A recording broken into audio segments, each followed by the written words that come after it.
We are now just days away from the release of the new Fantastic Beasts: The Crimes of Grindelwald movie. And the film takes place in Paris and London in the 1920s. Yeah, so we wanted to make a couple meals inspired by that period. And who better to help us with that than the one and only Jason Skrobar. Jason, we love having you. Thank you for having me. It smells so good. Oh my gosh, it Right? does. Okay, and this is just the beginning. I am excited. So we know much of the film takes place in Paris. Yes. So this is where we're gonna start. So what are we making here today? So we're making a Parisian winter stew. So the film takes place in the 1920s, and one of the things in Paris in the 1920s was that the high-end hotels started opening restaurants and elevating peasant food by adding expensive ingredients. And so what we're doing is we're taking a classic a cassoulet, which is a French stew.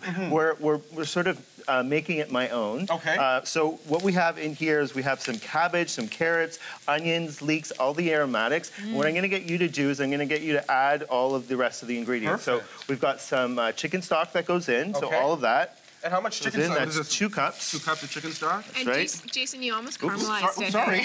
Sorry. Got excited there. You almost caramelized it in the pan before, so That's does right. that add some of the flavor? Yeah, and the pan really gets all the flavors, and then when you add the chicken stock, it sort of lifts all the flavors into it.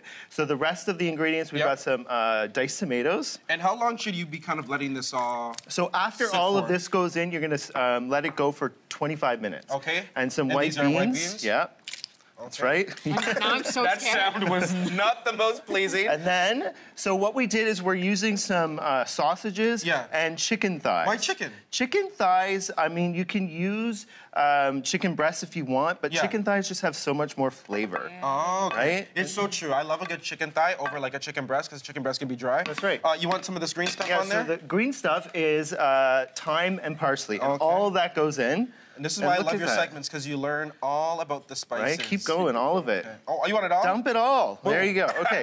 So then basically you've got everything back in the pan, and then you're going to let it sit and simmer for 25 minutes. Okay. And then this is what you get. Oh, this looks amazing. pretty. Can I just undo this Yeah, button please. here? Dive in And...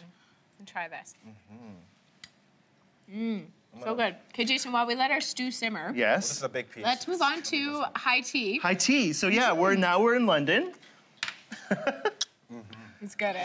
So now we're in London, and I thought we would do something like high tea is really fun because it's all about little sandwiches, scones, all those fun things. And so we've got a few over there, but I'm going to start with this one.